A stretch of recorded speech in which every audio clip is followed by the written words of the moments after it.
Hello friends. तो चलिए इस वीडियो में कई ऐसे सवाल हैं जिसका उत्तर जानना आप लोगों को बेहद ज़रूरी है। तो इस वीडियो में आप लोगों को मैं बताने वाला हूं कि आप लोग जो लगातार प्रयास कर रहे थे तृतीय मेरिट लिस्ट में कि मेरा नाम आ जाए और किसी तरह से मतलब सारे लोगों का है कि ऑल ओवर लोग जो हैं सब मांग कर रहे हैं कि सर मुझे गवर्नमेंट कॉलेज मिले। लेकिन उनको ये जानना बहुत ज़रूरी होगा, ये समझना भी ज़रूरी होगा कि गवर्नमेंट कॉलेज के लिए बिल्कुल आपको कम से कम 1000 में से एक बनना पड़ेगा। और वो एक कैसे बनेंगे, इस बार का जो कट ऑफ है वो बिल्कुल आपका पॉइंट पे गया है। जैसे कि मान लेते हैं कुछ स्टूडेंट का 70% है, मतलब 70 नंबर है, 70.472 इतना नंबर है। अब इनका जो है ये साइंस वाला है, मान लेते हैं फर्स्ट में इनको आ गया। अब सेकेंड वाला को जाएगा, सेकेंड वाला का जाएगा 70 पॉइंट या 4 है ना, या 372 जाएगा, याद रखिएगा। ठीक है। तो इसका मतलब ये हुआ कि पॉइंट पॉइंट पर कट ऑफ गया है। अगर जिसका बीच में अगर 75 से लेकर अगर 70 के बीच में अंतराल 5 का है, तो इसका मतलब उनका काफ़ी पीछे रह गया है, उनका हुआ ही नहीं है सरकारी में। तो इस बात को याद रखिएगा कि हमेशा क्या है कि डिज़र्व करते हैं, लेकिन आपको क्या इतना नंबर लेके आ जाना है कि जनरल कैटेगरी से आपका बिल्कुल मतलब गणना किया जाएगा, उसका काउंसलिंग किया जाएगा। कई ऐसे प्रश्न हैं जिनको लेकर के मैंने सोचा कि फिर मैं बता दूं आप लोगों को। तो देखिए, मैं आप लोगों को यही कहूँगा कि स्पोर्ट एडमिशन के लिए जो इतना मतलब आप लोग बोल रहे हैं कि स्पोर्ट एडमिशन कैसे होगा, किस तरह से प्रक्रिया क्या है, तो पहले थर्ड मेरिट लिस्ट का एडमिशन होने दीजिए। उनके बाद फिर स्पोर्ट के लिए अलग से जो बिहार बोर्ड की तरफ से नोटिस आएगा, और उस नोटिस में कई चीज़ें ऐसे होंगे जो पिछले बार की तरफ से नहीं होंगे, पिछले बार से बिल्कुल अलग होगा, चेंजेबल होगा। उनके बाद क्या होगा कि आप लोगों को सूचित किया जाएगा, क्योंकि मैं लगातार वीडियो बना के आप लोगों को आशा, एक उम्मीद, एक होप देता हूँ कि भाई मेरी वीडियो से आप लोगों को हेल्प मिलता है। और कहीं न कहीं बहुत सारे स्टूडेंट ऐसे हैं जो डायरेक्टली मुझे कॉल करते हैं कि सर ये समस्या मैं क्या करूँ? अब बताता हूँ मैं आपको बहुत इम्पोर्टेंट बात। कई स्टूडेंट ऐसे हैं जो अपने आप में एक बेवकूफ़ साबित हो गया है। मैं तो ये बात नहीं बोलना चाहिए, लेकिन मैं बोलता हूँ आप लोगों के सामने, क्योंकि उनका फर्स्ट मेरिट लिस्ट में नाम आया, उन्होंने एडमिशन ही ले लिया। फिर दूसरा पर्सन का दूसरा लिस्ट में नाम आया, एडमिशन ही ले लिया। अब तीसरा में भी कई लोगों का ऐसा स्टूडेंट है जिनका नाम आया, तीसरा में भी वो शायद लेगा कि नहीं, वो अलग अलग बात है, क्योंकि कल परसों तक डेट है। ये पहला और दूसरा का आया लेकिन एडमिशन नहीं लिया। अब बताइए, एडमिशन जब नहीं लिया हो तो उस केस में क्या होगा?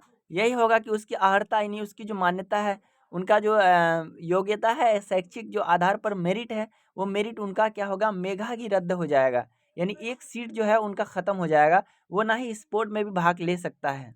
अगर स्पोर्ट में जाएगा तो बोलेगा ऑलरेडी यू आर सेलेक्टेड, यानी ऑलरेडी आपको एक सीट दिया गया था लेकिन आपने अपने तरफ से नहीं लिया। इसका मतलब ये हुआ कि साफ-साफ बिहार बोर्ड का आपने साफ-साफ बिहार बोर्ड का आपने उल्लंघन किया है, कानून का। जो नियम है उस नियम का उल्लंघन किया है, इसीलिए आपको क्या है कि आपको और दोबारा चांस नहीं मिलेगा।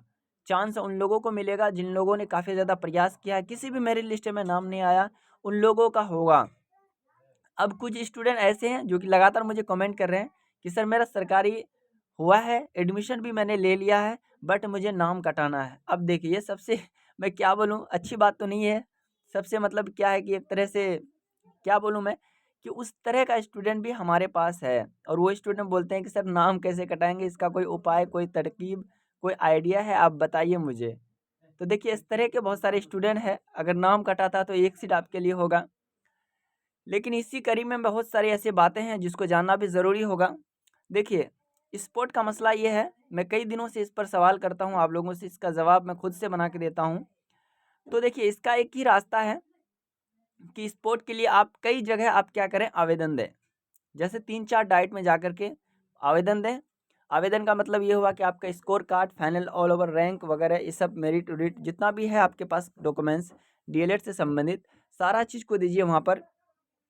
जब स्पोर्ट का नोटिस आएगा उसके बाद मैं अच्छे से बताऊँगा कि क्या-क्या लगता है। लेकिन इतना चीज़ें तो लगेगा ही, स्कोर कार्ड हुआ, एडमिट कार्ड हुआ, काउंसलिंग का पेपर हुआ, सीए कॉमन एप्लीकेशन फॉर्म हुआ। ये सारी चीज़ तो मिनिमम ये सब लगेगा ही। उसको जाकर के कॉलेज को दे देना है कि सर ये मेरा डॉक्यूमेंट्स है। यदि स्पोर्ट में मैं भाग ले सकता हूँ, एलिजिबल रखता हूँ, मतलब योग्यता रखता हूँ, तो मुझे इस पर शामिल किया जाए। उस तरह का आपको लिख कर के वहाँ देना पड़ेगा। ठीक है? तो कई कॉलेज में दीजिएगा, एक ही कॉलेज में आप ये उम्मीद रखिएगा कि इसमें हो जाएगा, ये कोई गारंटी नहीं है, क्योंकि आपसे कई गुना अच्छे-अच्छे मार्क्स वाले भी पीछे वेटिंग लिस्ट में है।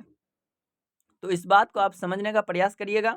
और मैं यूट्यूब में कई चीज़ें मैं बताता हूँ, डिफ़ाइन करके बताता हूँ, खोल के बताता हूँ, पूरा एकदम वाज़ेह तौर पे बताता हूँ कि ये चीज़ें होती है और एक्चुअल में होती है।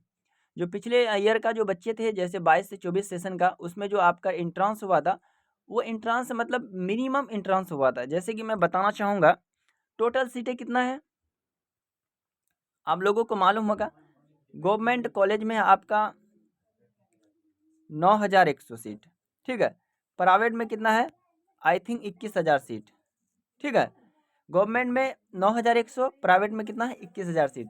ऑल ओवर टोटल कितना हुआ? टोटल बिहार में जो डीएलएड का सीट है वो आपका हो गया 30,000, यानी 30,000 कुछ सीटें हैं। अब बताइए इस 30,000 सीटों में अब यहाँ आवेदन करता कितना है? पहले ये बताइए आप लोग।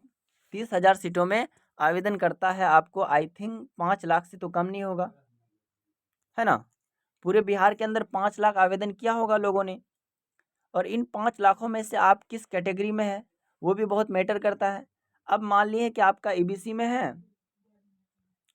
और आप ईबीसी में इसी ईबीसी कैटेगरी में है और इसमें टोटल सीट जो है साइंस का मान लेते हैं 1200 सीट है, ठीक है। ईबीसी कैटेगरी में 1200 सीट है, मान लेते हैं कि 12% सीट आपके लिए है 100% में, तो ये 505 लाख का 12% निकाल लीजिए, है ना। 12% निकाल लीजिए कितना होता है, तो 5 लाख का 12% निकालिएगा तो जो भी होगा, यानी उतना आदमी फॉर्म भरा है। अब उतना आदमी फॉर्म भरा है तो उस कैलकुलेशन को फिर आप 12 से भाग दीजिए।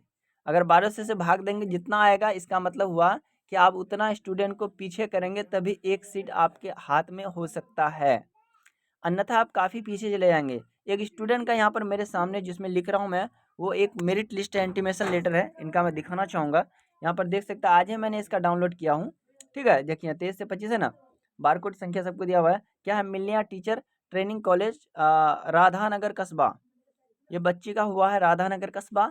और इन लोगों ने इसने भी काफ़ी 2 बार प्रयास किया था, नहीं हुआ, लेकिन तीसरी बार जो प्राइवेट वो डाल दिया गुस्से में, जो प्राइवेट डाला तो इनका प्राइवेट को ही ले लिया। तो इसका मतलब ये है कि प्राइवेट कॉलेजों में अभी भी भीड़ कम है, और कई कॉलेज ऐसे हैं जो आपको कॉल करेंगे, मैसेजेस करेंगे कि सर मेरे कॉलेज में सीट खाली है, आइए और एडमिशन करा लीजिए, आपको फ़ी इतना लगेगा, इतना लगेगा। एक स्टूडेंट उस दिन मुझे मैसेज कर रहा है कि सर प्राइवेट कॉलेज में फर्स्ट ईयर में 80,000 रुपये पहले मांग रहा है मुझे, मैं क्या करूँ, गरीबी हालात है मेरा। एक स्टूडेंट बोला सर 60,000 रुपये मांग रहा है, क्या करूँ मैं, इतना रुपये थोड़ी ना दे पाऊँगा। तो भाई सारे लोग मतलब गरीबी तबके से ही आते हैं तब डीएलएड करने वाले, ऐसा नहीं कि डीएलएड, अब आप ही बता सकते हैं डीएलएड कौन लोग करेंगे? डीएलएड तो वही लोग करते हैं ना जो लोग मतलब क्या है कि जल्दी जल्दी कामयाब होना चाहते हैं, है ना। और क्या है कि एक फाइनेंशियल कंडीशन बहुत ख़राब होता है उनका, तो वही लोग जाके डीएलएड करते हैं। बाकी सब अच्छे अच्छे जो होते हैं पैसे वाले, वो लोग नहीं करते, वो लोग फिर तो आईटीआई करेगा, फिर कुछ अलग अलग कोर्स करेंगे वो लोग, है ना, जो कि प्रोफेशनल कोर्स होगा, थोड़ा ठीक ठाक तरीके से होगा। तो इस तरह की बातें हैं, मिला-जुला के जो बात वही है कि इस बार जो है ना काफ़ी ज़्यादा भीड़ था, जिनकी वजह से दशमलव पर कटअप गया है। ये 2-3 का भी अंतर नहीं गया, दशमलव पे गया है। अब मैंने एक दिन बताया था आप लोगों को कि 43 नंबर पे एक बच्चा का सिलेक्शन हुआ है शेखपुरा में, जो कि मैंने कई बार बताया आप लोगों को। तो उसमें उसकी वास्तविकता है बिल्कुल, क्योंकि वो उसने उर्दू से भरा था और उर्दू से उनका हो गया। और कई स्टूडेंट ऐसे हैं जिनका कम मार्क्स में भी हो गया है। तो एक तरह से कहीं न कहीं आप देख सकते हैं कि इसमें जो है ना मार्क्स और आपका जो इंटर में जो है नंबर है उसको भी देखा गया है। सॉरी नंबर नहीं, इंटर का जो है आप फैकल्टी है उसको भी देखा गया है। अब साइंस वालों का क्या हाल देखिए, एक्चुअली बात ये है कि साइंस वाला इसमें फॉर्म बहुत ज़्यादा भर दिया है, ठीक है? और साइंस वालों का हर चीज़ में कट ऑफ ज़्यादा जाता है। और साइंस वाले कई स्टूडेंट हैं, एक नहीं कम से कम मेरे ख्याल से 3 से साढ़े 3 लाख स्टूडेंट साइंस वाले ही होंगे। और साइंस वाले इसीलिए कट ऑफ गया है क्योंकि ज़्यादा है, और ज़्यादा है तो आपको भी ज़्यादा लाना पड़ेगा। इसीलिए आप लोग ज़्यादा टेंशन मत लीजिए। स्पोर्ट्स की अगर बात करें तो गवर्नमेंट में तो बहुत कम सीटें बचेगी, और भरमार उसमें क्या होगा, एक तरह से भीड़ लगेगा, और उस भीड़ में अगर आप जाते हैं और अपना काउंसलिंग करते हैं तो उस भीड़ का एक हिस्सा बन सकते हैं। लेकिन मेरे ख्याल से अगर जिसको अगर ठीक-ठाक मतलब क्या है कि इकोनॉमिकल या फिर फाइनेंशियल कंडीशन ठीक है, तो मेरे भाई जाकर के आप प्राइवेट कॉलेज को देखिए और वहाँ से बात करिए कि क्या हिसाब-किताब है, क्या है मसला, बताइए। तो वो मसले को हल कर देगा, ठीक है? क्योंकि उसके पास सीट काफ़ी खाली है, और सभी लोग डिमांड कर रहे हैं। देखिए 43 वाले, 42 वाले, 50 वाले, 60 वाले, 65 वाले, 67 वाले, सबका डिमांड है कि सर मुझे गवर्नमेंट कॉलेज किसी तरह से दिला दीजिए। भाई गवर्नमेंट कॉलेज पता है इस बार क्या हो गया, इस बार एक तरह से खेला हो गया, खेला। 72 वालों का नहीं हो रहा है, रो रो के परेशान है मेरे पास कि सर मैं क्या करूँ, इसका कैसे सॉल्यूशन होगा। तो मैंने एक ही बात कहा कि देखो बाबू ज़्यादा टेंशन मत लो, डीएलएड कोई बड़ी चीज़ नहीं है, ठीक है। नहीं होता तो नहीं होता है, अगर आपके पास वक्त है तो अगली बार तैयारी करिए, नहीं है तो बाहर से करिए, क्या दिक्कत है। ये बिहार है तो बिहार में ही मान्यता है, ऐसा नहीं है कि बिहार का ही खाली मान्यता है, बाहर का भी है, 24 महीने का ही होता है, 2 साल का ही होता है बाहर का भी। तो बाहर से करिए, बरकतुल्लाह से करिए, और भी कई ऐसे संस्थान है उनसे करिए। इसीलिए मैं इतना ही बताना चाहूँगा कि इतना टेंशन लेने की ज़रूरत नहीं है। जब स्पोर्ट का होगा तो उसके लिए तो मैं कई लोगों का नंबर ले लिया हूँ, और उस नंबर के आधार पे मैं आप लोगों को मैं कहूँगा कि इसका होने का चांस है, सर से मैं बात करके बताऊँगा। फ़िलहाल इतनी सारी बातें थी और इस बातों में शायद मैं सब कुछ समझा सका हूँ। उम्मीद करता हूँ कि सारी बातें समझ में आई होगी, और जिन लोगों ने भी कॉलेज को प्राप्त किया है, यानी उसका सिलेक्शन हुआ है, सबसे पहले उन लोगों को बधाई हो, कांग्रेचुलेशंस। उनके बाद जिन लोगों का नहीं हुआ है, उन लोग भी आशा को मत तोड़िए, उम्मीद को रखिए, है ना।